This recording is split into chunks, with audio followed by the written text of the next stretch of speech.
Chrysanthemum by Henkes. The day she was born was the happiest day in her parents' lives. "She's perfect," said her mother. "Absolutely," said her father. And she was. She was absolutely perfect.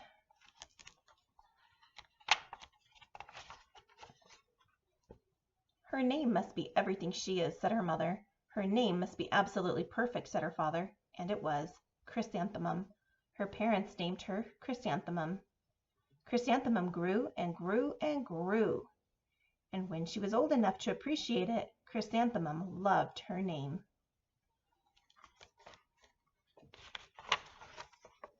She loved the way it sounded when her mother woke her up. She loved the way it sounded when her father called her for dinner. And she loved the way it sounded when she whispered it to herself in the bathroom mirror. Chrysanthemum, chrysanthemum, chrysanthemum. Chrysanthemum loved the way her name looked when it was written with ink on an envelope. She loved the way it looked when it was written with icing on her birthday cake. And she loved the way it looked when she wrote it herself with her fat orange crayon. Chrysanthemum, chrysanthemum, chrysanthemum. Chrysanthemum thought her name was absolutely perfect. And then she started school. On the first day, Chrysanthemum wore her sunniest dress and her brightest smile. She ran all the way. "Hooray!" said Chrysanthemum. School.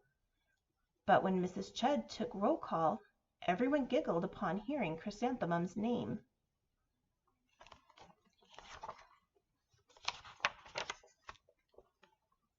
"It's so long," said Joe. "It scarcely fits on your name tag," said Rita, pointing. "I'm named after my grandmother," said Victoria. "You're named after a flower." Chrysanthemum wilted. She did not think her name was absolutely perfect. She thought it was absolutely dreadful. The rest of the day was not much better. During nap time, Victoria raised her hand and informed Mrs. Chudd that Chrysanthemum's name was spelled with 13 letters. "That's exactly half as many letters as there are in the entire alphabet," Victoria explained. "Thank you for sharing that with us, Victoria," said Mrs. Chudd. "Now put your head down." "If I had a name like yours, I'd change it," Victoria said, as the students lined up to go home. "I wish I could," thought Chrysanthemum miserably. "Welcome home," said her mother. "Welcome home," said her father. "School is no place for me," said Chrysanthemum. "My name is too long. It scarcely fits on my name tag, and I'm named after a flower." "Oh, pish," said her mother. "Your name is beautiful." "And precious and priceless and fascinating and winsome," said her father. "It's everything you are," said her mother. "Absolutely perfect," said her father.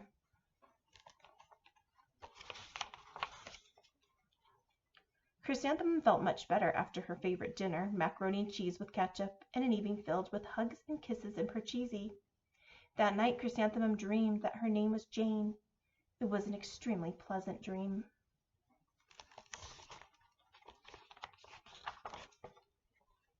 The next morning Chrysanthemum wore her most comfortable jumper. She walked to school as slowly as she could. She dragged her feet in the dirt. "Chrysanthemum, chrysanthemum, chrysanthemum," she wrote. "She even looks like a flower," said Victoria, as Chrysanthemum entered the playground. "Let's pick her," said Rita, pointing. "Let's smell her," said Joe. Chrysanthemum wilted. She did not think her name was absolutely perfect. She thought it was absolutely dreadful.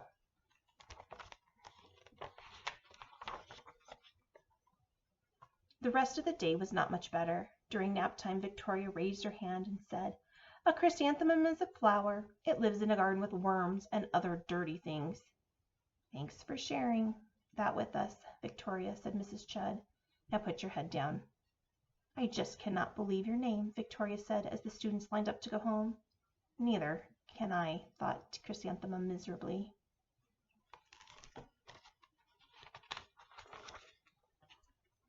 "Welcome home," said her mother. "Welcome home," said her father. "School is no place for me," said Chrysanthemum. "They said I even look like a flower. They pretended to pick me and smell me." "Oh, pish," said her mother. "They're just jealous." "And envious and begrudging and discontented and jaundiced," said her father.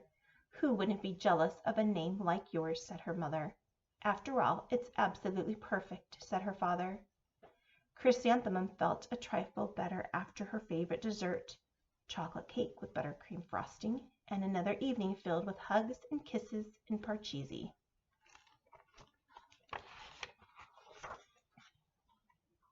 That night Chrysanthemum dreamed that she really was a chrysanthemum. She sprouted leaves and petals. Victoria picked her and plucked the leaves and petals one by one until there was nothing left but a scrawny stem. It was the worst nightmare of Chrysanthemum's life. Chrysanthemum wore her outfit with 7 pockets the next morning. She loaded the pockets with her most prized possessions and her good luck charms. Chrysanthemum took the longest route possible to school. She stopped and stared at each and every flower. Chrysanthemum, chrysanthemum, chrysanthemum, the flowers seemed to say.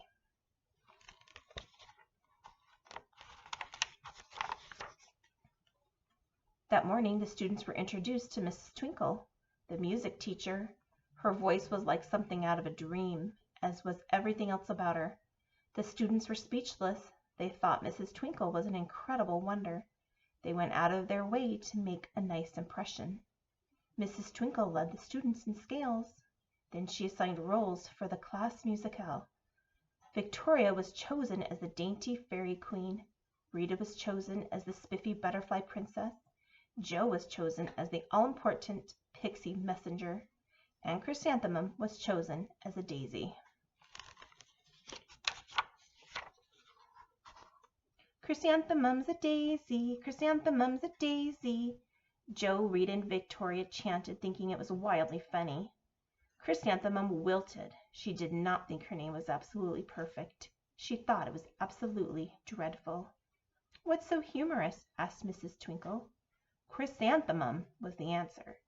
Her name is so long, said Jo. It scarcely fits on her name tag, said Rita, pointing. I'm named after my grandmother, said Victoria. She's named after a flower.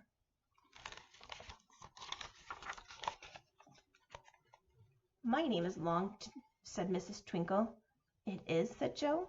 My name would scarcely fit on a name tag, said Mrs. Twinkle. It would, said Rita, pointing. And, said Mrs. Twinkle, I'm named after a flower, too. You are? said Victoria. Yes, said Mrs. Twinkle. My name is Delphinium. Delphinium Twinkle, and if my baby is a girl, I'm considering Chrysanthemum as a name. I think it's absolutely perfect. Chrysanthemum could scarcely believe her ears. She blushed, she beamed, she bloomed. Chrysanthemum, chrysanthemum, chrysanthemum.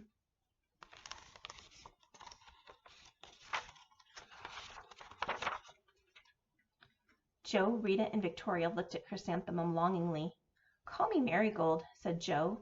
I'm Carnation, said Rita, pointing. My name is Lily of the Valley, said Victoria. Chrysanthemum did not think her name was absolutely perfect. She knew it. Overall, the class musicale was a huge success. Chrysanthemum was absolutely perfect as a daisy.